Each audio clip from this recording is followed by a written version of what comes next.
Hi everyone, welcome back to the channel. Want to log in into Facebook on your new phone? Here's a step-by-step guide whether you're using Android or iPhone. First, download the Facebook app from the Play Store or App Store on your new device here. After installing, open the Facebook app. If you know your login details, simply enter your email or phone your password.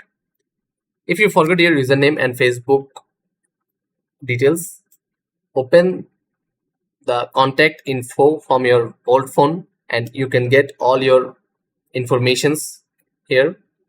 And after that, getting the information from the old device, put it on the new device.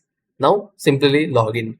If you don't remember the password, you can reset from the old device as you know the process, then enter the new password here.